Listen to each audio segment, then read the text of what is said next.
নমস্কার বন্ধুরা, যোজনা হেল্প বাংলা চ্যানেলের আরও একটি নতুন ভিডিওতে আপনাদের সকলকে স্বাগত জানাই। পশ্চিমবঙ্গের চুক্তিভিত্তিক কর্মীদের জন্য রয়েছে বিরাট বড় খুশির খবর। 2024-এর শুরু থেকেই একাধিকবার বেতন বাড়িয়েছে চুক্তিভিত্তিক কর্মীদের। লোকসভা ভোটের পরেও বাড়ানো হয়েছে বেতন।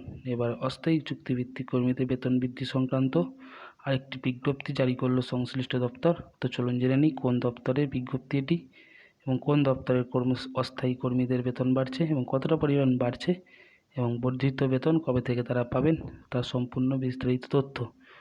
চ্যানেলে নতুন হলে অবশ্যই চ্যানেলটি সাবস্ক্রাইব করে নেবেন আর ভিডিওটি স্কিপ না করে প্রথম থেকে শেষ পর্যন্ত দেখুন। আশা করি আপনাদেরকে সঠিক তথ্য দিয়ে সাহায্য করতে পারব। অস্থায়ী কর্মীদের বেতন বৃদ্ধির সিদ্ধান্ত উত্তরবঙ্গ বিশ্ববিদ্যালয়। উত্তরবঙ্গ বিশ্ববিদ্যালয় অস্থায়ী কর্মীদের 12% বেতন বৃদ্ধির সিদ্ধান্ত নিল বিশেষ কমিটি। শুক্রবার উত্তরবঙ্গ বিশ্ববিদ্যালয় অস্থায়ী রেজিস্ট্রার দেবাশিস দত্তের দপ্তরে এই বৈঠকে এই সিদ্ধান্ত নেওয়া হয়। সেই সঙ্গে অস্থায়ী শিক্ষক শিক্ষিকাদের ন্যূনতম বেতন 57,700 টাকা হতে চলেছে।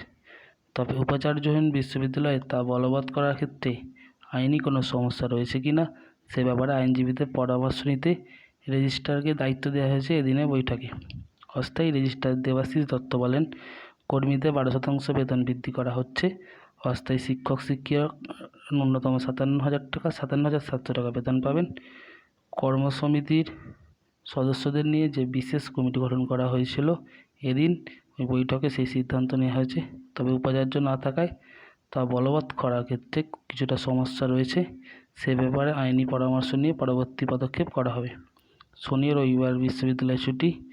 জুন মাসের বেতনের নথিপত্র তৈরি হয়ে গিয়েছে, তাই জুলাই মাসের শুরু থেকে যে বেতন হবে তা আগের মতোই। সিদ্ধান্ত কার্যকর হলে গত কয়েক মাসে বর্ধিত বেতনের টাকা কর্মীদের দেওয়া হবে।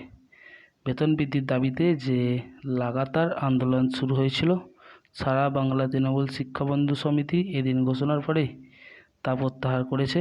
সংগঠনের যুগ্ম সম্পাদক রঞ্জিত রায় বলেন, অস্থায়ী কর্মীদের বেতন বৃদ্ধির 14% দাবি তারা তুলেছিল, কিন্তু 12% বৃদ্ধি পাওয়া সেটা অনেকটাই বৃদ্ধি পাওয়া সেই দাবি তারা মেনে নিয়ে আন্দোলন প্রত্যাহার করলো। তো বন্ধুরা, এই ছিল উত্তরবঙ্গ বিশ্ববিদ্যালয় অস্থায়ী কর্মীদের বেতন বৃদ্ধি সংক্রান্ত আপডেট, যেটা তারা আন্দোলন করেছিল এবং 14% পর্যন্ত তারা দাবি করেছিল, কিন্তু 14% উত্তরবঙ্গ বিশ্ববিদ্যালয় কমিটি মেনে নেয়নি। তারা 12% বৃদ্ধির নির্দেশ দিয়েছে। তো সেটাই কম কি। এই ছিল আপডেট। ভিডিওটা যদি ভালো লাগে অবশ্যই চ্যানেলটি সাবস্ক্রাইব করে নেবেন। ধন্যবাদ।